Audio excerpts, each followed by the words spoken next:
कि आपको क्या करना है, पावर की प्रेस करके आपको बक चेक करना है। अब आप पावर की प्रेस करके बक तो चेक कर रहे हो, लेकिन बक सप्लाई रिलीज कैसे होगी, बनेगी कैसे, उसका भी एक फंडामेंटल है। तो उसके बैकएंड में आप जा ही नहीं रहे हो। उसके बैकएंड में कब जाओगे, जब आप स्कीमेटिक पढ़ोगे तब। विदाउट स्कीमेटिक वो चीजें पॉसिबल नहीं है। क्यों? क्योंकि एक फोन के अंदर 3-3, 4-4, 5-5 आईसियां लगी हुई हैं और एक आईसी के नीचे 60 वोल्ट, 100 वोल्ट, 150, 200 वोल्ट है। अब 200 वोल्ट को मैं आपको कितना एक्सप्लेन कर सकता हूं? तो मैं क्या कर सकता हूं, सिर्फ आपका एक बेस स्ट्रक्चर रेडी कर सकता हूं, आपको एक हिंट दे सकता हूं, उसके बाद आपको हार्डवर्क करना होगा। अगर आप हार्डवर्क नहीं करोगे तो कुछ होने वाला नहीं। आइए बात समझ में। तो देखो बीओबी का कितना इंपॉर्टेंस है, यहां पर भी आया, ठीक है। नेक्स्ट यहां हमने देख लिया और इसके बाद देखते हैं और कहां गया है।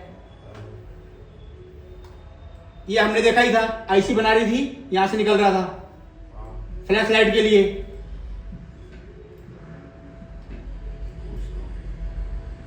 ये किस में आया है, यहां पर भी इतने सारे एलडीओ बनाने के लिए आया है। L3, L4, L5 कितने सारे एलडीओ बन रहे हैं। अब L3, L4 देखो किसके लिए जा रहा है, L3 यहां किसके लिए जा रहा है, टच के लिए।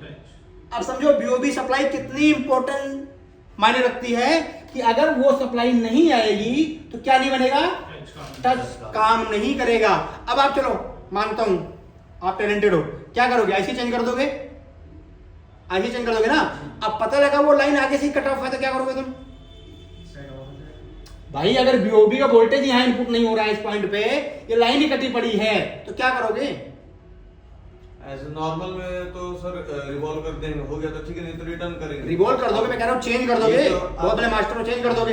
लेकिन चेंज करने के बाद भी फिर भी क्या करोगे? क्यों? क्योंकि आप जो देख रहे हो आप आउटपुट देख रहे हो ना।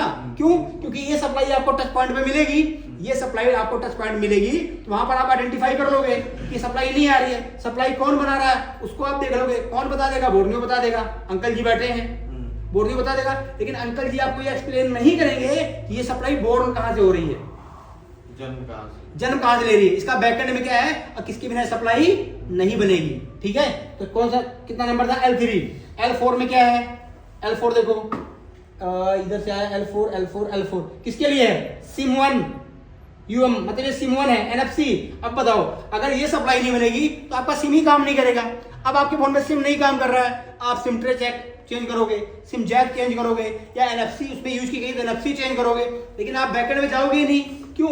बिना वोल्टेज के सिम काम करेगी नहीं। जीआर चेक करोगे तब भी कोई फायदा नहीं है। चलो चले भी गए तुम तो क्या करोगे, जाके आईसी को चेंज करोगे। लेकिन तुम ये चेक ही नहीं कर पा रहे हो कि ये सप्लाई जिससे रिलीज हो रही है क्या वहां पर सप्लाई अवेलेबल है या नहीं है।